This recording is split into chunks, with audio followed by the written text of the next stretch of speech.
بسم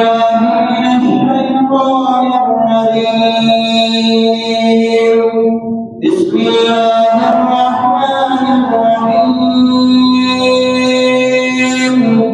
إن الله لا يستحيي أن يضرب مثلا فما فوقها فأما الذين آمنوا فيعلمون أنه الحق من ربهم وأما الذين كفروا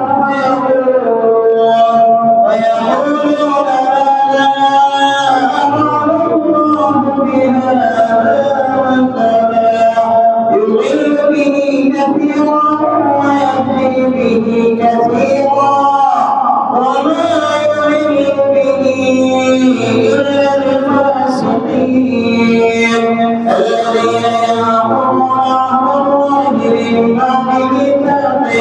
من بعد ميثاقه ويقطعون ما أمر الله به أن يوصل ويفسدون في الأرض أولئك هم الخاسرون كيف تكفرون بالله وكنتم أمواتا وكنتم أمواتا فأحياكم ثم يميتكم ثم يحييكم ثم إليه ترجعون هو الذي خلق لكم ما في الأرض جميعا ثم استوى إلى السماء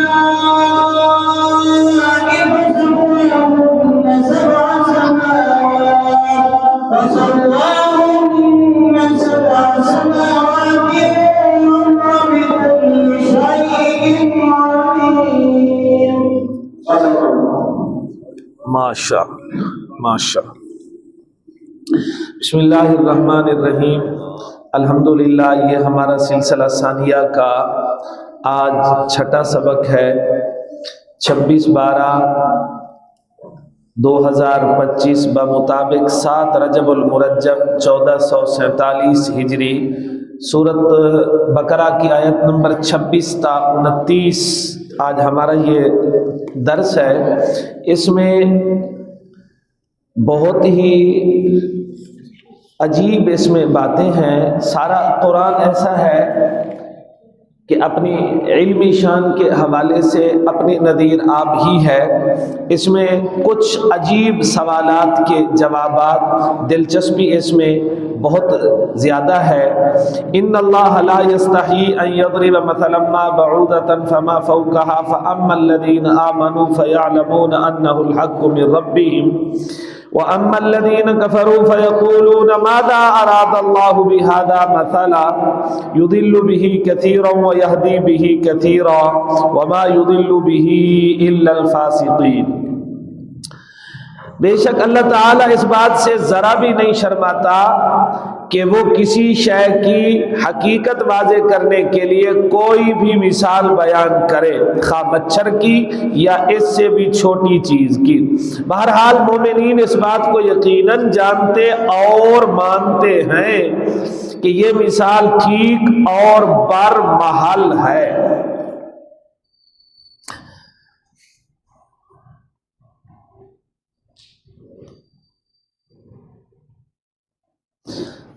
جو ان کے رب کی طرف سے نازل ہوئی ہے، اور لیکن کافر لوگ وہ مثال کی غرض اور حیثیت کو جاننے کے باوجود طنز و تمسخر کرتے ہوئے کہتے ہیں اس حقیر چیز کی مثال سے اللہ کی کیا غرض تھی.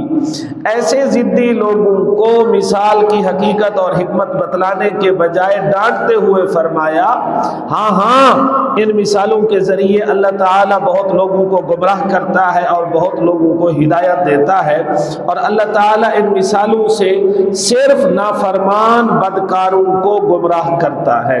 قرآن نے واضح کر دیا اللہ تعالیٰ کسی کو گمراہی چپکاتا نہیں، بلکہ بار بار نافرمانی، تمسخر اور حکم عدولی سے اندر کا نور بجھ جاتا ہے، اور طبیعت میں حق کی طلب اور صداقت کی جستجو، باقی نہیں رہتی، اور انجام کار اپنی قوت نظر و فکر سے صحیح کام نہ لینے والے ضدی لوگ کفر و انکار پر مرتے ہیں۔ گویا قرآنی تمثیلات سے ایک غرض تو یہ ہے کہ کسی عقلی چیز کو ایسا واضح کیا جائے کہ وہ یہ ہے جی تصویر بن کر آنکھوں سے نظر آنے لگے، اور تمثیلات سے ایک مقصد یہ بھی ہے کہ اہل حق اور اہل باطل میں فرق ہو جائے۔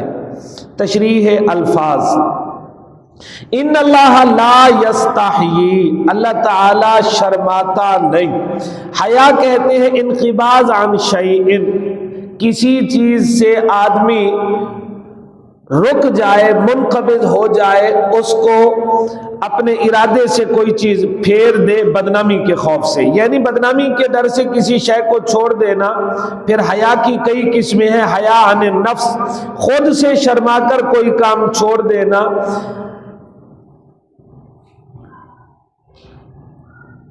اور اسے حیائے طبعی بھی کہتے ہیں۔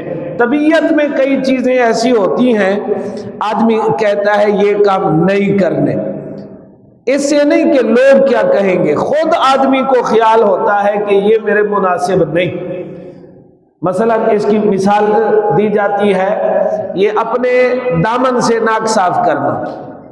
اگر آدمی تنہائی میں بھی بیٹھا ہو، بچے تو کر لیتے ہیں، بڑا آدمی کہتا ہے یار یہ کوئی بات ہے، اس طرح کے اور کام، یہ حیا عن النفس ہے، اپنے آپ سے شرمانا۔ حیا عرفی، معاشرے اور سوسائٹی میں جسے ناپسند سمجھا جائے اسے چھوڑ دینا، اسے حیا عن الخلق بھی کہتے ہیں، مخلوق سے حیا کرنا۔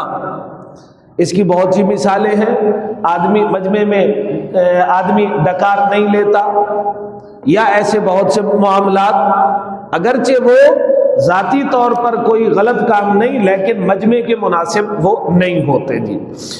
نمبر 3، حیا عن الخالق، اللہ سے شرماتے ہوئے کوئی کام چھوڑ دینا، جسے حیائے شرعی بھی کہتے ہیں۔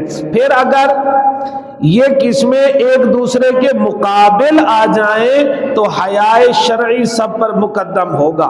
مثلا جی ہاتھ سے لقمہ گر جائے تو اسے صاف کر کے کھانا آج کی سوسائٹی میں معیوب ہے، مگر شریعت میں انتہائی پسندیدہ، لہذا حیائے شرعی کا تقاضا یہ ہے کہ اسے اٹھا کر کھا لینا چاہیے۔ ایک قسم چوتھی حیائے عبودیت، یہ ایک سطر رہ گئی، حیائے عبودیت کہ اللہ کی شان کے آگے انسان اپنی عبادت کو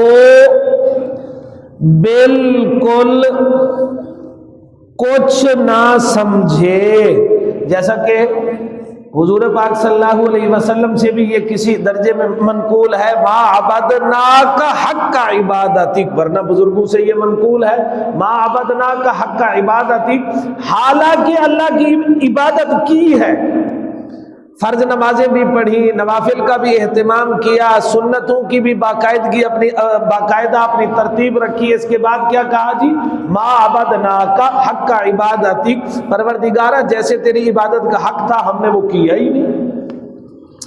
ایک پانچویں قسم ہوتی ہے، اسے کہتے ہیں حیائے کرام۔ حیائے کرام عزت اور شان کی یہ انتہا ہوتی ہے، مربت کی انتہا ہوتی ہے۔ مثلا کئی چیزوں کو جناب نبی پاک صلی اللہ علیہ وسلم نے باوجود ناپسند سمجھنے کے خاموشی اختیار کی۔ ان میں سے ایک مثال حضرت سیدہ زینب بنت جحش رضی اللہ تعالی عنہا کا جب ولیمہ تھا جب حضرت زینب کا ولیمہ تھا اور کھانے کے بعد وہاں پر چند صحابہ باتوں میں بیٹھ گئے، ان کو خیال نہیں آیا، آپ نے اس چیز کو ناپسند سمجھا لیکن خاموش رہے۔ آپ کے خاموش رہنے پر قرآن آ گیا اور قرآن نے کہا ان ذالکم یؤذی النبی، یہ چیز نبی پاک کو تکلیف دیتی ہے، فیستحیی من، حضور اس کے کہنے سے شرماتے ہیں، حضور اس کے کہنے سے شرماتے ہیں، تو اس کو حیائے کرام کہتے ہیں۔ یہ حضور پاک صلی اللہ علیہ وسلم کے اندر بھی تھا، صحابہ کرام میں بھی تھا، بڑے لوگوں میں بھی ہوتا ہے، کبھی مربت میں کسی کی کسی بات کو وہ برداشت کر لیتے ہیں کہ چلو کوئی نہیں، اس کو آپ کیا کہا جائے۔ آیت میں مراد کون سا حیا ہے؟ ان اللہ لا یستحیی، اللہ حیا نہیں فرماتے۔ اب اس سے کیا مراد ہے؟ حیا عرفی مراد ہے، یعنی اگر کسی زمانہ کے نافہم لوگ کسی مثال یا حکم کو ناپسند کریں یا ضد کی وجہ سے تمسخر اڑائیں تو اللہ پاک حکم دینے یا مثال بیان کرنے سے رکتے نہیں۔ اللہ مثال دیں گے جو اللہ نے دینی ہے، اللہ حکم دیں گے جو انہوں نے دینا ہے۔ مثلا اس کو آپ یوں دیکھ لیں، کیا یہودیوں کے اعتراض کی وجہ سے کعبے کا حکم بدل گیا تھا؟ نہیں بدلا۔ سیقول السفہاء من الناس ما ولاھم عن قبلتہم التی کانوا علیہا۔ اسی طرح حضور پاک صلی اللہ علیہ وسلم تو مربت میں تھے حضرت زینب کے ساتھ نکاح کرنے کے بارے میں کہ لوگ کیا کہیں گے، لیکن اللہ پاک شرمائے؟ اللہ پاک نے فرمایا ہم نے آپ کا نکاح کر دیا۔ اللہ کسی حکم سے یوں نہیں رکتے۔ اچھا، جناب رسول پاک صلی اللہ علیہ وسلم تو شہد والے مسئلے میں خاموش ہو گئے، لیکن کیا اللہ شرمائے؟ اللہ پاک نے بتایا کہ آپ کے لیے یہ نہیں ہے، اور یقین جانیے یہی باتیں ہیں جو بتلاتی ہیں اگر اور نظائر نہ بھی ہوں، قرائن نہ بھی ہوں، شواہد نہ بھی ہوں، تو یہ انداز بھی بتاتے ہیں کہ قرآن حضور کا کلام نہیں ہے، قرآن خدا کا کلام ہے۔ قرآن کو دیکھ کر بھی پتہ چل جائے کہ اس کائنات کا ایک مالک ہے، اس کائنات کا ایک مالک ہے۔ اللہ اکبر کبیرہ، اللہ اکبر کبیرہ۔ یہ آج جو لوگ خدا کے وجود کا انکار کرتے ہیں نا، تو ان سے کہا جا سکتا ہے بھائی اگر خدا نہیں ہے، یہ قرآن خدا کی کلام نہیں ہے، تو آج تو تم اتنی ترقی کر گئے، آج تو تمہارے پاس ایسی جی پی ٹیز آ گئی، ایسے تمہارے پاس آج تو ایسے تمہارے پاس پروگرامز آ گئے جو لمحوں میں معلومات کو آگے پہنچا دیتے ہیں، لمحوں میں وہ تمہاری اردو کو انگلش کو عربی بنا دیتے ہیں، تو ان میں یہ ڈالو کہ ایسا اور بنا کے دکھا دو، پتہ چل جائے گا۔ اگر وہ تمہیں بنا کے دکھاتا ہے اور ایسا کبھی نہیں ہو سکتا، تو کسی درجے میں تمہارے شبہ کو تقویت ملے گی، ورنہ سیدھی سی بات ہے تم مان لو قرآن ایسی چیز ہے جو صرف حضور کی نبوت کو نہیں ثابت کر رہا، خدا کے وجود کو بھی منوا رہا ہے کہ اس کائنات کا ایک بنانے والا ہے جس کا یہ کلام ہے۔ کہتے ہیں نا جی، اگر یہ بات مان بھی لی جائے کہ کائنات کا بنانے والا کوئی ہے، تو وہ پھر اس سے یہ کیسے ثابت ہوگا کہ وہ اللہ ہے؟ بھائی وہ قرآن بتائے گا کہ وہ اللہ ہے، ورنہ تم قرآن کی نظیر لا کر دکھاؤ، قرآن تو کھلا چیلنج کر رہا ہے۔ اللہ اکبر۔ فائدہ آیت میں جو حیا کا لفظ ہے نا، یہ مقابلتاً بولا گیا، جیسے کہتے ہیں نا جزاء سیئۃ سیئۃ، برائی کا بدلہ کیا ہے جی؟ برائی ہے، حالانکہ برائی کا بدلہ کبھی برا نہیں ہوا کرتا۔ یہ اسے کہتے ہیں مشاکلت لفظی، جیسا لفظ ہے ویسا لفظ اور لے آؤ۔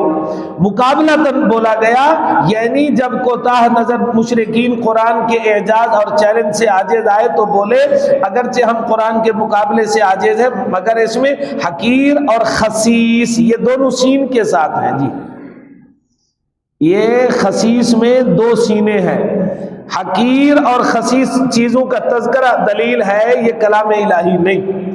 مکھی، مچھر، چیونٹی، مکڑی کا تذکرہ شان الہی کے خلاف ہے۔ بعض متعصب مزاج لوگ تو براہ راست اللہ تعالیٰ پر اعتراض کرتے ہوئے بولے یہ کیسا خدا ہے جو ایسی حقیر چیزوں کی مثالوں سے نہیں شرماتا؟ تو جواباً فرمایا گیا ہاں اللہ حق سمجھانے کے لیے ایسی مثالیں بیان کرنے سے نہیں شرماتا۔ یہ ان کے جواب میں انہوں نے کہا ان اللہ لا یستحیی من هذه الامثلہ، تو قرآن نے فرمایا ہاں ان اللہ لا یستحیی ان یضرب مثلا ما بعوضۃ فما فوقها، یہ جواب میں ہے۔ یعنی اگر تم اپنی نافہمی یا تعصب کی وجہ سے کسی حکم الہی یا مثال قرآنی کو معیوب و مذموم سمجھتے ہو تو اللہ اسے ضرور بیان کرے گا۔ اب حیا کا جو لفظ ہے یہ اللہ کے لیے مقابلتاً بولا گیا، ورنہ حیا کا لفظ اللہ کے لیے بولا نہیں جا سکتا۔ رضوان میاں اللہ کے لیے غضب کا لفظ بھی نہیں بولا جا سکتا، اللہ کے لیے رحمت کا لفظ بھی نہیں بولا جا سکتا اپنے لفظی معنی کے اعتبار سے۔ آپ کہیں گے وہ کیسے؟ کیونکہ رحمت کہتے ہیں دل کا کسی کے لیے پگھل جانا، اور اللہ کا تو دل ہی نہیں پگھلے گا کیا؟ غضب کہتے ہیں جوش میں آ جانا، قوت انفعالیہ کا آپے سے باہر ہو جانا، اور اللہ کے اندر تو قوت انفعالیہ ہی نہیں، اللہ جوش میں کیسے آئیں گے؟ اب ان کا نتیجہ مراد ہوگا۔ رحمت کا نتیجہ ہوتا ہے کسی پر عطا کرنا، وہ عطا کرتا ہے۔ غضب کا نتیجہ ہوتا ہے انتقام لینا، وہ انتقام لیتا ہے۔ اور یہاں پر حیا کا نتیجہ ہوتا ہے کسی چیز کو چھوڑ دینا، وہ حیا نہیں کرتا یعنی چھوڑتا، یہ نتیجہ مراد ہوتا ہے جی۔ یہ اپنے حقیقی معنی کے اعتبار سے نہیں بولا جا سکتا، کیونکہ نہ اللہ کا کوئی حکم مذموم ہے، نہ ہی اسے کسی کا خوف ہے، نہ ہی اللہ میں انقباض اور خجلت کا تصور ہے۔ اس لیے جب بھی اللہ کے لیے حیا کا لفظ بولا جائے گا تو اس کا اثر اور نتیجہ مراد ہوگا، یعنی وہ کسی کے تان کی وجہ سے حق بیان کرنا نہیں چھوڑے گا۔ بالکل اسی طرح لفظ غضب جب اللہ کے لیے بولا جائے طبیعت کا جوش میں آنا مراد نہیں بلکہ انتقام لینا مراد ہے۔ اسی طرح لفظ رحمت سے بھی دل کا نرم ہونا نہیں بلکہ نفع پہنچانا مراد ہوتا ہے، فائدہ۔ یہ حیا لیا کس سے گیا؟ یہ لفظ حیات سے لیا گیا، زندگی۔ جیسے زندہ انسان بہت سی چیزوں سے محفوظ ہوتا ہے، ایسے ہی حیا انسان کو شرمندگی، اللہ کی نافرمانی، دنیا آخرت کی ذلت سے بچا لیتی ہے۔ حدیث پاک میں ہے حیا اور ایمان باہم جڑے ہوئے ہیں، جب ایک جاتا ہے تو دوسرا بھی ساتھ چلا جاتا ہے۔ ارشاد نبی علیہ السلام ہے اسلام کی خوبی حیا، دیگر ادیان کی اپنی اپنی خوبیاں ہیں، اسلام کی سب سے بڑی خوبی حیا ہے۔ ارشاد نبی ہے اذا فاتک الحیا ففعل ما شئت، جب تیرا حیا مر جائے جو کرتا پھر۔ لیکن شرعی مسائل پوچھنے یا دین پر عمل کرنے، مثلا نماز، روزہ، پردہ وغیرہ میں لوگوں کے اعتراض کبھی رکاوٹ نہ بنے، یہ حیا ادھر مانے نہ ہو جائے۔ ایک بار حضرت ام سلیم خدمت نبی میں حاضر ہو کر غسل کا مسئلہ پوچھنے لگی۔ پوچھنے سے پہلے انہوں نے ایک جملہ کہا، یا رسول اللہ ان اللہ لا یستحیی من الحق حل علی المرأۃ، کیا عورت پر غسل ہے جب وہ کچھ خواب میں دیکھے؟ آپ نے ارشاد فرمایا اگر اس نے پانی دیکھا تو غسل ہے۔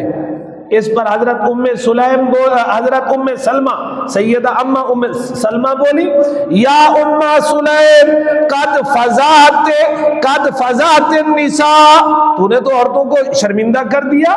پھر عرض کیا یا رسول اللہ صلی اللہ علیہ وسلم کیا عورت کو بھی ہوتا ہے ایسا؟ ارشاد فرمایا اگر ایسا نہیں تو پھر بچے کی مشابہت کیسے ہے؟ بخاری۔ اس لیے اما عائشہ فرماتی ہیں دینی مسائل پوچھنے میں انصاری عورتیں بڑی جرت والی ہیں، انہیں کبھی بھی طبعی حیا شرعی مسائل سیکھنے میں رکاوٹ نہیں بنا۔ ان یضرب مثلا، یہاں پر ضرب کا معنی مارنا نہیں ہے، ضرب کا معنی ہے بیان کرنا۔ ضرب کا معنی جیسے مارنا آتا ہے، بیان کرنا آتا ہے، چلنا آتا ہے، اذا ضربتم فی الارض، جب تم زمین میں سفر کرو۔ سمجھانے کے لیے معقولی چیز کو محسوس مبصر بنا کر پیش کرنا قرآن کا خاص اسلوب ہے۔ جیسے قرآن میں موقع ہاتھی، گھوڑے، شیر، اونٹ، گائے کا تذکرہ ہے، اسی طرح کچھ چیزوں کی حقیقت سمجھانے کے لیے مکھی، مچھر، چیونٹی، مکڑی کا تذکرہ بھی ہے۔ مثلا بتوں کی بے بسی ظاہر کرتے ہوئے فرمایا وَإِن يَسْلُبْهُمُ الذُّبَابُ شَيْئًا لَّا يَسْتَنقِذُوهُ مِنْهُ ضَعُفَ الطَّالِبُ وَالْمَطْلُوبُ، اگر مکھی بھی ان سے کوئی چیز چھین کر لائے اس سے واپس نہیں لے سکتے۔ ایسی مثالوں پر اعتراض کرنے والوں کو شاید مثال کی غرض کا ہی علم نہیں کہ کسی بات کو ذہن کے قریب لانا اور وضاحت کرنا مثال کا مقصد ہوتا ہے۔ اگرچہ مچھر بظاہر حقیر مخلوق ہے، تو جہاں پر مخلوق کا بے حقیقت ہونا بتلایا جائے گا وہاں مچھر کی مثال ہی موزوں ترین ہوگی۔ حضرت ربیع بن انس فرماتے ہیں مچھر جب تک بھوکا رہے تو زندہ رہتا ہے، تھوڑا تھوڑا یہ کھاتا رہے تو زندہ رہتا ہے، جب خون سے بھر جائے تو مر جاتا ہے۔ فرمایا بالکل اسی طرح اہل دنیا جب خوب سیر و سیراب ہوں تو اللہ کی پکڑ میں آ جاتے ہیں۔ ارشاد الہی ہے فَلَمَّا نَسُوا مَا ذُكِّرُوا بِهِ فَتَحْنَا عَلَيْهِمْ أَبْوَابَ كُلِّ شَيْءٍ حَتَّى إِذَا فَرِحُوا بِمَا أُوتُوا أَخَذْنَاهُمْ بَغْتَةً فَإِذَا هُمْ مُبْلِسُونَ۔ جی جب وہ ہماری نصیحتوں کو بھول گئے، فلما نسوا ما ذکروا بہ، جب ہماری نصیحتوں کو بھول گئے تو ہم نے ان پر ہر طرح کے مال و اسباب اور فراخی کے دروازے کھول دیے، حتیٰ کہ جب وہ ان عطا کردہ چیزوں پر بہت خوش ہوئے تو ہم نے ان کو اچانک پکڑ لیا، پھر اس وقت وہ نا امید ہو کر رہ گئے۔ یاد رہے مثال کا مقابلہ ممثل لہو سے ہوتا ہے، مثال دینے والے سے نہیں ہوتا۔ یعنی میں مثال دے رہا ہوں اگر کسی حقیر چیز کی تو میں مثال مچھر کی، مکھی کی، چیونٹی کی دوں گا۔ آپ کہتے ہیں دیکھو جی اتنا بڑا آدمی ہے، تجھے اتنا عرصہ پڑھاتے ہوئے ہو گیا، قرآن تیرے سامنے رکھا ہے اور تو مثال دیتا ہے مکھی کی۔ بھائی وہ تو دینی ہے، مجھے نہ دیکھو، میرے سامنے رکھی ہوئی چیز کو نہ دیکھو، یہ دیکھو مثال کس چیز کی دے رہا ہوں، کون دے رہا ہے یہ نہیں، کس چیز کی دے رہا ہے۔ یہ مرکزی مسئلہ تھا مشرکین کا۔ اس لیے مثال دینے والا جتنا عظیم ہو، اگر ممثل لہو بے بس اور حقیر شے ہے تو اس کی مثال بھی کسی عاجز اور حقیر سے دی جائے گی۔ جیسے بتوں کی مثال مکھی سے، کافروں کی تدابیر مکڑی سے لی جائے، اور دنیا کی حقیقت مچھر سے سمجھائی گئی۔ بعوضہ، یہ جو بعوضہ کا لفظ ہے جس کا لفظی معنی ہم کرتے ہیں مچھر، یہ بعوضہ بعضن سے یہ مشتق ہے جس کا لفظی معنی ہے ٹکڑا۔ مچھر کو مچھر کیوں کہتے ہیں، اسے بعوضہ کیوں کہتے ہیں؟ یہ اتنی چھوٹا ہوتا ہے جیسے کسی چیز کا ٹکڑا ہو، خود نہیں یہ پورا، یہ شاید کوئی اور ٹکڑا ہے، اس لیے اسے بعوضہ کہا جاتا ہے۔ فما فوقہا، یہاں پر علماء حیوانات نے، ماہرین حیوانات نے ایک بات کہی ہے پروفیسر سے، کیا مچھر سے اوپر بھی چیز ہے؟ انہوں نے کہا ہے۔ اگر مچھر سے ادنا چیز نہ ہوتی تو قرآن فما فوقہا کہتا ہی نہ، کیونکہ قرآن اٹکل پچو پر نہیں چلتا، قرآن حقائق سے بات کرتا ہے۔ تو پھر جب اس پر تحقیق ہوئی، یہ جو دیمک ہوتی ہے نا، دیمک، اور تو بہت سی چیزیں ہیں، یہ جو دیمک ہوتی ہے یہ پروفیسر صاحب خود کسی چیز کو ہضم نہیں کر سکتی۔ دیمک کی بڑی آنت میں ایک اور جاندار ہوتا ہے، یہ جو کھاتی ہے اس کو وہ پھر آگے چباتا ہے، وہ پھر اسے قید کرتا ہے تو اسے دیمک ہضم کرتی ہے۔ اور اب تو کہنے لگے نا ایسے بیکٹیریاز ہیں، وہ بھی اللہ کی مخلوق ہیں جو خوردبین سے بھی بمشکل نظر آتے ہیں۔ تو فما فوقہا میں قرآن نے اس وقت بتا دیا جب انسانی تصور میں مچھر اخیر چیز تھی، قرآن نے کہا فما فوقہا۔ اللہ اکبر کبیرہ. فوق کا لفظی معنی اونچائی اور بلندی ہے، مگر یہاں مادونہا کے معنی میں ہے، یعنی مچھر سے بھی چھوٹی اور ادنا شے. امام راضی فرماتے ہیں اللہ کی بنائی ہوئی کوئی چیز حقیر ہے ہی نہیں. جو چیز جتنی چھوٹی ہوگی اس کا بیان کرنا کمال علم اور کمال حکمت پر دلالت کرے گا. مچھر کو آپ دیکھ لیں، اللہ کی کاریگری کی عجیب ایک صنعت اور شاہکار ہے. اس میں سونڈ بھی ہے، سارا سسٹم بھی ہے، ہضم کرنا بھی ہے، اسے سٹور کرنا بھی ہے.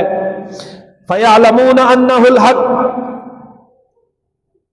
تمثیلات قرآنی کے بارے مومنین تو برملا کہتے ہیں یہ اللہ کی طرف سے ہے، اور ممثل لہو کی حقیقت سمجھانے میں بالکل کافی ہے. جبکہ کافر لوگ ممثل لہو کی حقیقت سمجھنے کے بجائے ممثل لہو جس کی مثال دی گئی اس کے بجائے مثال دینے والے کو دیکھتے ہیں. یہ مثال دیکھ کر کہتے ہیں یہ مثال اللہ کی شان کے لائق نہیں. پتہ نہیں ایسی حقیر مثالوں میں کیا حکمت اور مصلحت ہے. ویسے یہاں ایک اور بات بھی میں کہتا چلوں، اگر اللہ کی حکمت سمجھ آ جائے پوری، اگر اللہ کی حکمت سمجھ آ جائے پوری تو پھر میں بھی تو علیم ہو گیا. حالانکہ وہ علیم ہے، اس کی حکمت غیر محدود ہے. جو سمندر بالٹی میں بھر گیا وہ سمندر ہی کیا رہا، اور جس بالٹی نے سمندر کو اپنے اندر لے لیا وہ بالٹی ہی کہاں رہی. اگر اللہ کے سارے علم کو میں جان لوں، یا اس کا علم محدود ہو گیا یا میں غیر محدود ہو گیا. حالانکہ اصول یہ ہے کہ میں محدود ہوں اور وہ غیر محدود ہے. اس لیے کبھی کبھار کہتے ہیں نا جی سمجھ نہیں آ رہی. بھائی سمجھ آ کیسے سکتی ہے؟ کچھ باتیں جو اس نے میرے لیول کے مطابق فرمائی وہ تو سمجھ آ گئی، اور مجھے رضوان میاں سمجھ آنا شرط بھی نہیں ہے. کیا مریض کو دوا کی تاثیر کا سمجھ آنا شرط ہے؟ حکیم کو آنا شرط ہے. حکیم کو آنا شرط ہے کہ حکیم کو پتا ہو، مریض کو آنا شرط نہیں ہے. تو جی بالکل اسی طرح یضل بہ کثیرا، جو لوگ نظر و فکر سے صحیح کام نہیں لیتے اور بار بار اعتراض اور تمسخر کرتے ہیں تو ناراض ہو کر اللہ تعالیٰ ان سے حق قبول کرنے کی استعداد ختم کر دیتے ہیں. یہ سب ہوتا ان کے اپنے اختیار سے ہے، یعنی بندوں کے اختیار سے ہوتا ہے. بار بار ایک چیز کو وہ غلط طریقے پر جب استعمال کرتے ہیں وہ چیز. رمضان بھائی اگر چوڑیوں کو غلط چڑھایا جائے تو چوڑیاں ختم ہوتی ہیں نا. اس میں چوڑی بنانے والے کا قصور ہے یا چڑھانے والے کا؟ جو بار بار اسے غلط چڑھا رہا ہے تو چوڑی تو ختم ہوگی. بالکل ایسے ہے، اس میں اللہ کی رضا اور مرضی کا دخل نہیں. کیوں جی؟ کیونکہ اللہ تو فیصلہ فرماتے ہیں کہ میں اپنے بندوں کے لیے کفر کو پسند نہیں کرتا، گمراہی کو پسند نہیں کرتا. اب یضل بہ کا مطلب ہوگا ایسے ضدی لوگوں کو اللہ گمراہی میں چھوڑ دیتا ہے. اللہ تعالیٰ جیسے کسی کو زبردستی گمراہی چپکاتا نہیں ہے تو اسی طرح کسی کو زبردستی ہدایت بھی نہیں دیتا. اور جو لوگ صحیح طور پر ان مثالوں میں غور و فکر کرتے ہیں تو انہیں لطف الہی سے ہدایت کی توفیق ملتی ہے. یضل بہ کثیرا، اس سے معتزلہ فرقہ پر رد ہو گیا جو کہتے ہیں ان اللہ لا یخلق الضلال، اللہ تعالیٰ گمراہی پیدا نہیں کرتا. بھائی یہ کیسے ہو سکتا ہے کہ گمراہی کی نسبت اللہ کی طرف کرو؟ نہ بھائی نہ کرنی ہے کہ اللہ نے گمراہی کو پیدا کیا. گمراہی کا پیدا ہونا عیب نہیں ہے، گمراہی کا اختیار کرنا عیب ہے. جیسے چاقو کا بنانا عیب نہیں، تلوار کا بنانا عیب نہیں، اس کا غلط استعمال کرنا عیب ہے. وہ بھائی کسی چیز کی تخلیق کبھی اور بری نہیں، بلکہ اس کا کسب اور استعمال برا ہوتا ہے. جیسے تلوار ہتھیار بنانا برا نہیں، بلکہ اس سے کسی کو ناحق مارنا گناہ ہے. تخلیق شر ایسے ہے جیسے اللہ نے زہریلے اور خونخوار درندے پیدا کیے. فائدہ قرآن پاک جس طرح ہدایت اور گمراہی کی نسبت اللہ کی طرف کرتا ہے، ایسے ہی ہدایت اور گمراہی کی نسبت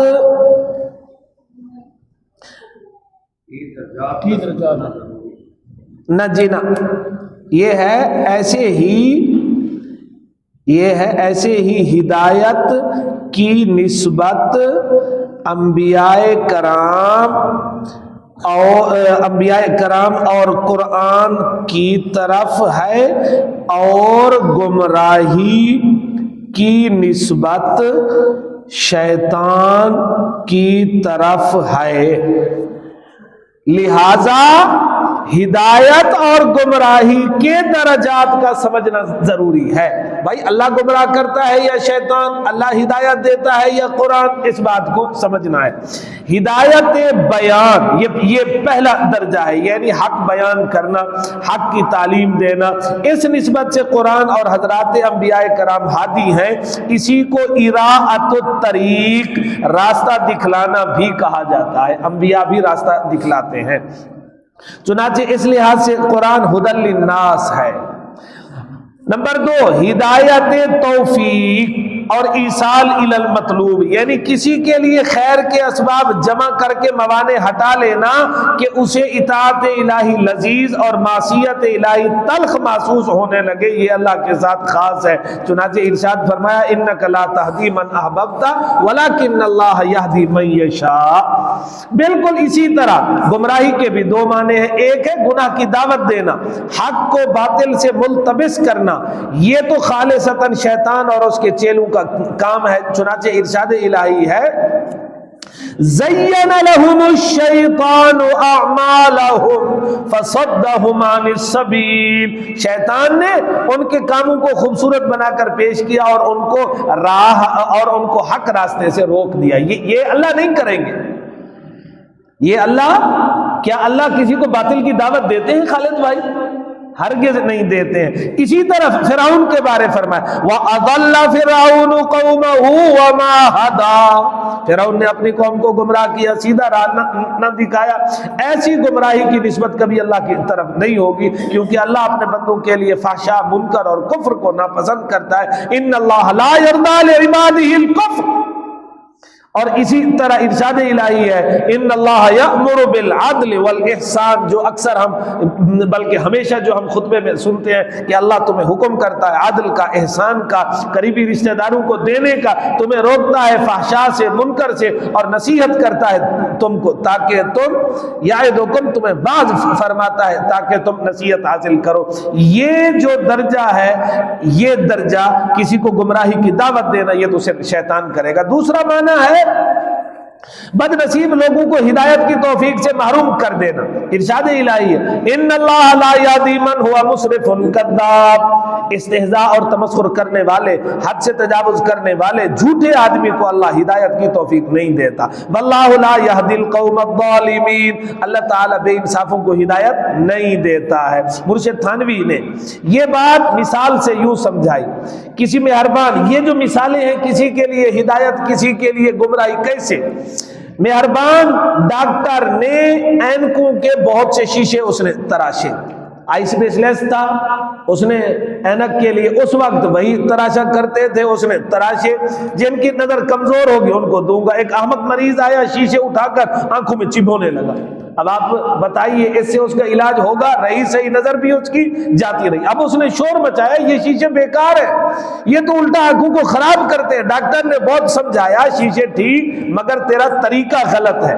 مگر ضدی احمق مریض بار بار پوچھے جا رہا ہے ڈاکٹر اب ان شیشوں کا کیا فائدہ ہے؟ ایسی نقصان دہ شے آپ کے شایان شان نہیں، بس مجھے ان کا فائدہ بتاؤ ظاہر ہے۔ ایسے جاہل کا جواب یہی ہوگا ان شیشوں کا مقصد یہی ہے کئی مریضوں کی نظر ٹھیک ہو اور تیرے جیسوں کو اندھا کر دے۔ بالکل اسی طرح سمجھے قرآنی یعنی قرآنی مثالیں ہدایت دینے اور وضاحت کرنے کے لیے، مگر ان ضدی معترضین کے بار بار اعتراض پر فرمایا گیا ان مثالوں سے بہت لوگوں کو گمراہ کرنا اور بہت کو ہدایت دینا مقصود ہے۔ جیسے ایک ہی شیشہ نافع اور ضار ہو گیا، یہاں ایک ہی مثال منکر کے لیے سبب گمراہی اور مومن کے لیے سبب ہدایت ہو گئی۔ الفاسقین، فسق کا لفظی معنی ہے نکلنا، اسی لیے جب یہ کھجور اپنے گابے سے نکلتی ہے نا تو اس وقت کہتے ہیں فسقت، نکل آئی، کھجور اپنے گابے سے نکل آئی، نکلنا۔ یہاں پر فسق کا جو معنی ہے ایک حال سے دوسرے حال میں منتقل ہونا، یہاں خدا کی اطاعت سے گمراہی میں جانا مراد ہے۔ پھر فسق کے 3 درجات ہیں، گناہ کو برا سمجھتے ہوئے کبھی کبھار نفس کا غالب آ جانا، نمبر 2 نفس کا غالب آ جانا، نمبر 2 انہماک، گناہ کی عادت پڑ گئی لیکن اسے برا سمجھتا ہے، ان دونوں صورتوں میں انسان اسلام سے خارج نہیں ہوتا۔ تیسری صورت فسق جہود، گناہ کو گناہ ہی نہ سمجھے، یہ کفر کے مترادف ہوتا ہے، اور یہاں پر یہی فاسق مراد ہے۔ فائدہ جی آپ نے کہا ان اللہ لا یستحیی، یہ تو حدیث کے خلاف ہے۔ حدیث پاک میں آتا ہے اللہ تعالیٰ بوڑھے مسلمان کو عذاب دینے سے حیا فرماتا ہے، حدیث پاک میں آتا ہے کہ جب بندہ دعا کے لیے اللہ کے سامنے ہاتھ اٹھائے اللہ فرماتے ہیں میں اس کے ہاتھ خالی لوٹاؤں مجھے حیا آتا ہے۔ اب یہ تو قرآن کے مخالف ہوگی جناب، یہاں حیا سے مراد رحمت اور مہربانی ہے۔ اللہ فرماتے ہیں میں اس پر رحمت فرماتا ہوں۔ الذین ینقضون عہد اللہ من بعد میثاقہ ویقطعون ما امر اللہ بہ ان یوصل ویفسدون فی الارض اولئک هم الخاسرون۔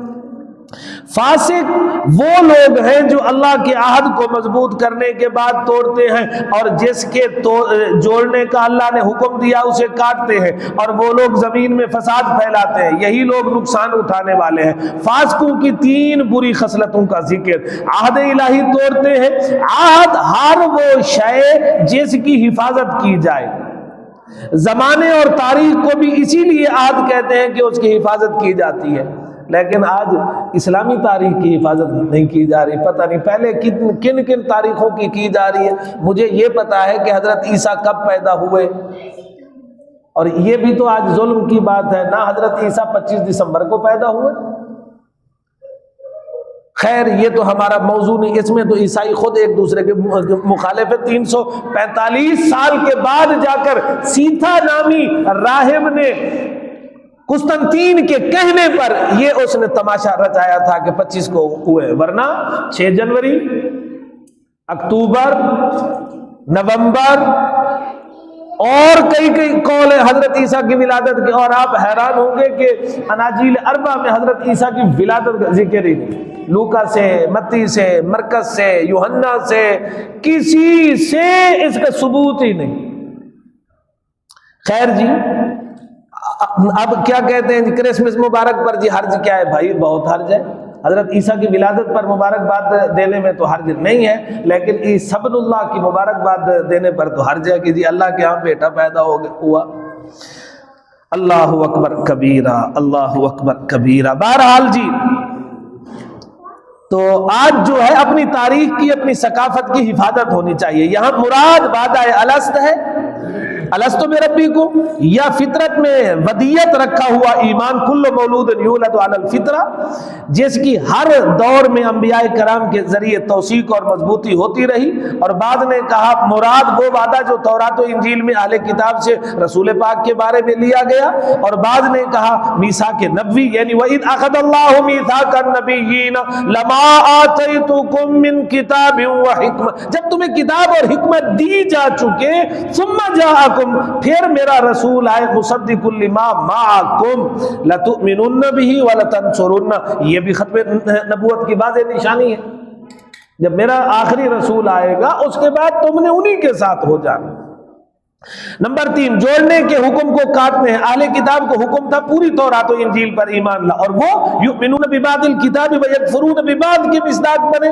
بعد نے کہا تمام انبیاء پر ایمان لانا، جیسے مسلمانوں کی صفت ہے لا نفرق بین احد من رسلی، ہم تو سارے نبیوں کو مانتے ہیں، لیکن وہ حضرت یہودی نے حضرت عیسیٰ کا انکار کیا، عیسائیوں نے جناب رسول پاک کا انکار کر دیا۔ اور بعد مفسرین نے فرمایا ایوصل سے مراد ہے صلہ رحمی کرنا، جبکہ امام راضی فرماتے ہیں مراد ہے مومنوں سے تعلق جوڑنا، کفار سے علیحدگی کرنا۔ گویا ان منافقوں کو تنبیہ ہے جو اپنے مسلمان بھائیوں کو چھوڑ کر کافروں سے دوستی کرتے ہیں۔ فساد فی الارض، شرک، ظلم، اتباع شہوات اور باطل نظریات سے زمین میں فساد پھیلاتے ہیں۔ چونکہ اسلام مکمل دستور حیات ہے، اس سے روگردانی دنیا میں انتشار و پریشانی اور آخرت میں عذاب علیم کا باعث ہے۔ ہم الخاسرون، خاسر اصالتاً اس کو کہتے ہیں جس کا حصہ کم کر دیا جائے۔ آپ جانتے ہیں کہ حدیث پاک میں ہے ہر بندے کے لیے جنت میں بھی ایک جگہ ہے، جہنم میں بھی ایک جگہ ہے۔ جو جہنمی ہوا تو اپنی جنت کی جگہ سے وہ خاسر ہو گیا۔ عدم ایمان کی وجہ سے کافر اور منافق کے دل سے سکون و قرار ختم ہو جاتا ہے، ہر وقت مسلمانوں کو گزند پہنچانے کی فکر میں رہتا ہے، جس سے دنیاوی عیش عشرت تلخ ہو جاتا ہے، جبکہ آخرت میں تو وہ ہر طرح کی نعمت سے محروم ہو کر گرفتار عذاب ہوگا۔ گویا کافر ہو یا منافق، یہ خاسرت دنیا، یہاں پر الف نہیں ہے جی، خاسرت دنیا والآخرہ ہے۔ کیف تکفرون باللہ وکنتم امواتا فاحیاکم ثم یمیتکم ثم یحییکم ثم الیہ ترجعون۔ ارے لوگو، تمہاری اس جسارت پر بڑا تعجب ہے کہ تم کس طرح اللہ کا کفر کر سکتے ہو۔ ذرا اپنی پیدائش پر غور کرو، حالانکہ تم بے جان تھے، بس اللہ نے تم کو زندگی بخشی، پھر وہ تم کو مقرر وقت پورا ہونے پر مارے گا، پھر جب چاہے گا تم کو دوبارہ زندہ کرے گا، پھر قیامت کے دن تم اس کی طرف لوٹائے جاؤ گے۔ کیفا، یہ استفہام انکاری کے لیے مقصود کفار کو زجر و تنبیہ ہے کہ کسی عقل مند کے لیے یہ مقدمات تسلیم کرنے کے بعد کفر کرنا ممکن ہی نہیں۔ اس میں کسی کو انکار نہیں، پیدائش سے پہلے ہم معدوم تھے، ہمارا وجود نہیں تھا۔ اسی لیے جب ہم سے پوچھا جاتا ہے نا آصف بھائی تیری عمر کیا ہے، تو میں کب سے کہتا ہوں، میں کہتا ہوں شروع سے ہوں، نہیں، میں اپنی پیدائش سے اپنے ماہ و سال کو گن کر کہتا ہوں کہ میری عمر اتنا ہے۔ تو ارشاد الہی ہے هل اتى على الانسان حين من الدهر لم يكن شيئا مذكورا، لم يكن شيئا، جب یہ کچھ تھا ہی نہیں۔ اسی لیے تو ہر انسان اپنی ولادت سے عمر شمار کرتا ہے۔ پھر دوسری بات کیا ہے جی، دوسرا مقدمہ فاحیاکم، یہ بھی سب کو تسلیم ہے کہ آدم سے اللہ نے ہمیں وجود دیا۔ انا خلقنا الانسان من نطفۃ امشاج، ہم نے، یہ کم نہیں ہے جی، ہم نے انسان کو ایسے نطفے سے بنایا جو زمین کے مختلف اجزاء سے ملا جلا ہے جی۔ پھر یہ انسانی زندگی کسی بندے کے اختیار میں نہیں، خالق کے کائنات کے قبضہ قدرت میں ہے۔ اس نے ہر کسی کے لیے ایک وقت مقرر کر دیا، چنانچہ اس نے واضح ارشاد فرمایا وَلَكُمْ فِي الْأَرْضِ مُسْتَقَرٌّ وَمَتَاعٌ إِلَىٰ حِينٍ، ایک وقت تک۔ گویا تیسرا مقدمہ بھی سب کو تسلیم ہے، نہ ہونا، پھر آنا، پھر مرنا، ہم نے مرنا ہے۔ تو ان تین مقدمات کے بعد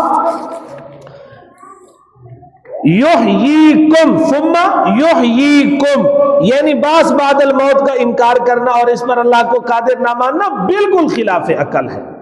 سوال یہاں پر ہے وَكُنْتُمْ أَمْوَاتًا، یہ جملہ حالیہ ہے، نحوی بات ہے، یہ جملہ حالیہ ہے، جبکہ حال اور ذوالحال کا زمانہ ایک ہونا ضروری ہے۔ یہاں انسان کا بے جان ہونا، پھر اس کے بعد توحید کا انکار کرنا، ان میں تو بڑا فاصل ہے۔ وہ کیسے جی، پہلے بے جان تھا، پھر ماں کے پیٹ میں آیا، پھر پیدا ہوا، پھر عاقل بالغ ہوا، توحید کا انکار کیا، تو اب یہ تو زمانہ ایک نہیں، وہ بہت پہلے، کم از کم اس میں کوئی اگر کم سے کم بھی ہو تو اس میں 15 سے 16 سال ہے جی، تو یہ ایک زمانہ تو نہ ہوا۔ جواب ایام زندگی باد صبا کی طرح یوں گزرتے ہیں کہ 100 سال بعد بھی بچپن کے احوال کل کی بات لگتی ہے، اس لیے انسان کی ساری زندگی کو ایک ہی زمانہ کہا گیا۔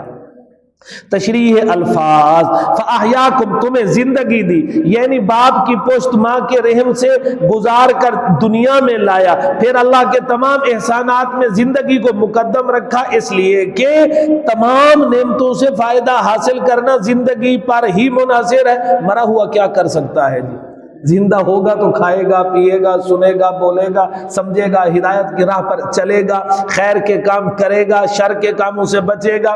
ثم یمیتکم ثم یحییکم، توحید ما دلائل سمٹ کر اسی ایک جملے میں آ گئی، ساری توحید اس کے دلائل کہ تخلیق کائنات ہو یا تخلیق انسانیت، زندگی ہو یا موت، سب کا مالک مختار اللہ ہے۔ اسی جملے میں غور و فکر کے بعد کوئی عقل مند آدمی باس بعد الموت پر اللہ کی قدرت کا انکار نہیں کر سکتا. ثم الیہ ترجعون، موت و حیات کی اس کشمکش کے بعد انسان کو یوں ہی بیکار نہیں چھوڑا گیا. ارشاد الہی ہے افحسبتم انما خلقناکم عبثا وانکم الینا لا ترجعون، تم نے کیا سمجھا یہ ایک کھیل تماشا ہے؟ نہ یوں نہیں، بلکہ ہر طرح کے انسانی اعمال کے محاسبے کے لیے بارگاہ الہی میں پیشی ہوگی. اس جملے میں عیسائیوں کا بھی رد ہو گیا جو کہتے ہیں ان کا حساب حضرت عیسیٰ لیں گے. اسی طرح پروفیسر صاحب کئی ایسے جاہلی مذاہب گزرے ہیں جو کہتے ہیں کہ ہمارا حساب ہمارے مذہبی رہنما لیں گے. تو قرآن نے کہا کوئی نہیں لے گا، سارے کے سارے کس کے پاس ہوں گے؟ اللہ کے پاس ہوں گے. فائدہ، اس مختصر اور محدود زندگی میں عدل و انصاف کا تحقق عقیدہ آخرت کے بغیر ممکن نہیں. اگر یہ نکال لیا جائے نا کہ مرنے کے بعد حساب نہیں ہے تو یقین جانیے یہاں کسی کی جیب کاٹنا، یہاں کسی کو رلانا، یہاں کسی کو ذلیل کرنا، یہاں کسی پر ظلم کرنا، یہ تو چٹکی کا کام ہے، یہ تو چٹکی کا کام ہے. ہائے یہی تو ہے جو روکتا ہے. اس لیے حشر و حساب کا عقیدہ اسلام میں بنیادی حیثیت رکھتا ہے. اچھا اب ذرا غور کریں، قرآن شروع کہاں سے ہوا جی؟ قرآن کا مضمون کہاں سے شروع ہوا؟ جو ہے نا الحمدللہ رب العالمین، یہ تو دعا سکھلائی گئی. الف لام میم یہ تو قرآن کا تعارف ہے. پھر ھدی للمتقین الذین یؤمنون بالغیب سے جو 3 آیات ہیں یہ تو مومنین کا تذکرہ ہے، آگے ان کا انجام ہے. ان الذین کفروا سے کفار کا ذکر ہے. ومن الناس من یقول یہ منافقین کا ذکر ہے 13 آیات میں. قرآن کا جو پہلا پیغام ہے وہ ہے یا ایھا الناس اعبدوا ربکم الذی خلقکم والذین من قبلکم لعلکم تتقون. اس پیغام کے بعد ضروری تھا کہ اس کے لیے طرز عبادت کا تعین ہو، وہ نبی کرے گا. نبی کے لیے معجزتاً قرآن پیش کیا گیا اور انہوں نے کہا کہ قرآن اللہ کی کلام نہیں، انہیں چیلنج کیا گیا. انہوں نے کہا چیلنج تو ہم ہار گئے لیکن پھر بھی اللہ کی کلام نہیں کیونکہ اس میں مچھر مکھی کا ذکر ہے. انہیں جواب دیا گیا، پھر دوبارہ توحید پر آ گئے. کمال ہے قرآن کے ربط کی، اتنی باتیں گھما کر اصل بات پر پھر قرآن لے آیا. اور وہ کیا بات ہے؟ هو الذی خلقکم جی ہاں جی هو الذی خلق لکم ما فی الارض جميعا ثم استوى الى السماء فسواهن 7 سماوات وهو بكل شیء علیم. قرآن پاک لے آیا اس بات پر کہ تم اللہ کی عبادت کرو. اب اس کی دوسری نظیر، اللہ وہ ہستی ہے جس نے زمین میں موجود ہر شے کو تمہارے واسطے پیدا کیا. تمہارے واسطے کا کیا مطلب ہے؟ یعنی تمہاری ہدایت کے لیے نمونہ بنایا یا ہر شے کو تمہارے تابع کر دیا. ارشاد الہی ہے وَسَخَّرَ لَكُم مَا فِي السَّمَاوَاتِ وَمَا فِي الْأَرْضِ جَمِيعًا. یا یہ بھی معنی ہے کہ یہ چیزیں تمہارے فائدے کے لیے ہیں، لیکن اس کا یہ مطلب نہیں کہ زمین پر ہر موجود چیز کا کھانا یا استعمال کرنا حلال ہو گئے. یہ ملحدین اس آیت کو پیش کر کے آج کہہ رہے ہیں بھائی قرآن کی بات مانو. کیا ہے بھائی قرآن کی بات؟ قرآن یہ کہتا ہے هو الذی خلق لکم ما فی الارض جميعا. جب زمین کی ہر چیز میرے لیے پیدا ہوئی تو میں چاہے شراب پیوں، چاہے خنزیر کھاؤں، یا کہو وہ خدا نے پیدا نہیں کیا، یا یہ کہو وہ زمین کی چیز نہیں ہے، اگر ہے تو میں جیسے جو کروں. نہ جی نہ، یہ مطلب اس کا نہیں ہے، بلکہ یہ مطلب ہے تمہارے تابع کر دی گئی یا ہدایت کے لیے. بلکہ فائدہ مند ہونے کے لیے حلال ہونا ضروری نہیں. جیسے زہر فائدہ مند ہے، فائدہ مند تو ہے مگر تریاق ہونے کے بعد. اسی طرح بہت سی چیزوں میں کچھ نفع بھی تھا لیکن نقصان غالب تھا تو شریعت نے ان کو حرام کر دیا. ایک عجیب بات، فائدہ مند بھی 2 قسم کا ہوتا ہے، ایک اثباتی ہوتا ہے، ایک سلبی ہوتا ہے. کسی چیز کا استعمال کرنا فائدہ مند ہوتا ہے، کسی سے دور رہنا فائدہ مند ہوتا ہے. تو فائدہ مند ہے. پھر تخلیق عرض کے بعد اللہ نے آسمان کی طرف ارادہ فرمایا، پس اس کو 7 آسمان کر دیے۔ کس کو؟ اس مادے کو، اس دھوئیں کو، دخان۔ جبکہ مشرک اس فطری ترتیب کو الٹ کر خادم کے آگے پیشانی جھکا کر اسے اپنا مخدوم بنا لیتا ہے۔ ثم استوا، استوا کا لفظی معنی ہے سیدھا اور برابر ہونا، چنانچہ سیدھی لکیر کو خط مستوی کہتے ہیں۔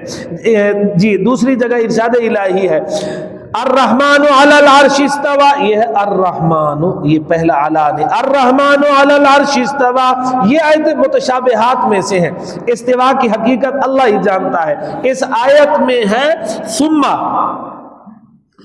استوا، یہ جو ثم ہے یہ ثم تعقیب مال وصل کے لیے ہے، جس کا ظاہری مطلب تو یہ ہے آسمان اور زمین کی تخلیق میں وقفہ ہے، فاصلہ ہے، لیکن مفسرین فرماتے ہیں یہاں مقصود آسمان کو زمین پر شرف اور فضیلت دینا ہے کہ آسمان کی عظمت زمین سے بڑھ کر ہے، مطلق زمین سے، ورنہ زمین کے کچھ ایسے بھی ٹکڑے ہیں جن پر آسمان کیا عرش بھی جن پر ناز کرتا ہے۔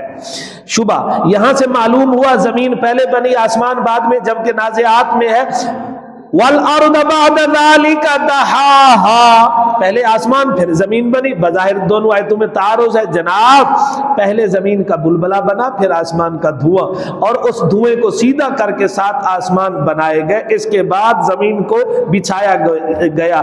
گویا زمین کی تخلیق تو آسمان سے پہلے ہوئی لیکن بچھائی آسمان کے بعد گئی۔ السماء، آسمان ایک جسم اور مستقل مخلوق ہے، یہ کوئی آدمی موہومی چیز نہیں، نہ یہ نظر کا دھوکہ یا خالی فضا ہے، جیسا کہ فیصل غورث فلسفی اور اس کی بڑی ٹیم ہے جو یہ بات کہتی ہے آسمان تو کوئی چیز ہی نہیں۔ آج کے ملت بھی کہتے ہیں آسمان کوئی چیز نہیں ہے، بلکہ تو کہا گیا یہ مستقل جسم ہے جو قیامت کے دن پھٹ کر دروازے ہو جائے گا۔ پھر آسمانوں کی تعداد 7 ہے۔ آج کئی ایسے فلسفی ہیں جو کہتے ہیں جی آسمان 9 ہے، نہ جی نہ، قرآن کی ہر بات حتمی ہے جی۔ اچھا جی، آخر میں فرمایا گیا بِكُلِّ شَيْءٍ عَلِيمٌ، اللہ کی صفات تو بے شمار ہے، وہ رحیم ہے، کریم ہے، وہ قادر ہے، وہ خالق ہے، وہ مالک ہے۔ صفت علیم کا یہاں پر جو تذکرہ کیا گیا اس میں خاص حکمت ہے، وہ کیا ہے جی کہ اللہ ہر شے کی حکمت اور مصلحت جاننے والا ہے، وہ تمام چیزوں کے حقائق کو بھی جانتا ہے، عروج و زوال سے بھی وہ واقف ہے، اس کا ہر حکم اور مثال حتمی ہے، اسے پورا علم ہے کون کتنی نافرمانی کر رہا ہے اور کس قدر عذاب کا حقدار ہے۔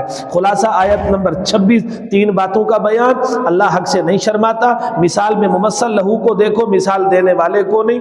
مثال کی غرض کوئی بات سمجھانے کے لیے وضاحت کرنا ہے۔ نمبر 2، قرآنی امثال کے بارے مومن کافر کا نظریہ بھی مختلف تو نتیجہ بھی مختلف۔ تمثیلات قرآنی تو بارش کی طرح ہے، مومن باغ اور کافر گندگی کے ڈھیر کی طرح ہے۔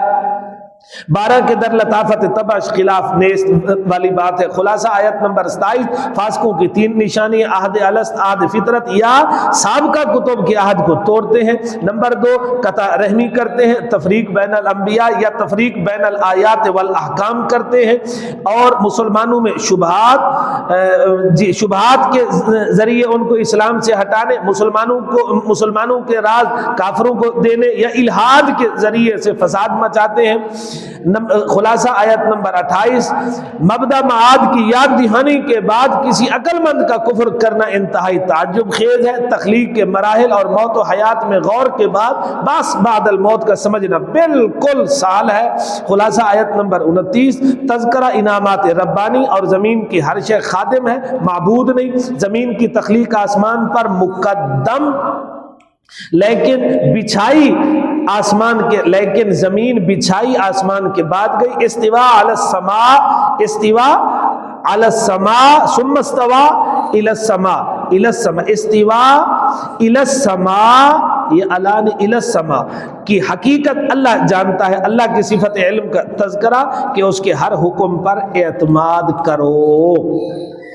اللہ پاک ہمیں عمل کی توفیق عنایت فرمائے۔ یہاں پر سوموار کے دن ایک بڑا پروگرام ہے مغرب کے بعد، جس میں حضرت پیر محمد شاہ صاحب بھی تشریف لا رہے ہیں اور دیگر حضرات بھی ہیں، حضرت پیر حبیب اللہ صاحب کا بھی اس میں ہے، تو احباب یہاں پر تشریف لائیں سوموار والے دن مغرب کے بعد اتھیں کرسی اتھیں ایک سوموار کا جلسہ ہے۔ والسلام على جميع النبيين والمرسلين اللهم صل وسلم وبارك على سيدنا محمد وعلى آله وصحبه أجمعين إلى يوم الدين ربنا اغفر لنا ذنوبنا وكفر عنا سيئاتنا وتوفنا مع الأبرار ربنا لا تزغ قلوبنا بعد إذ هديتنا وهب لنا من لدنك رحمة إنك أنت الوهاب رب يسر ولا تعسر وتمم بالخير وبالتوفيق يا حي يا قيوم برحمتك نستغيث صلى الله تعالى على خير خلقه سيدنا محمد وعلى آله وصحبه أجمعين برحمتك يا رب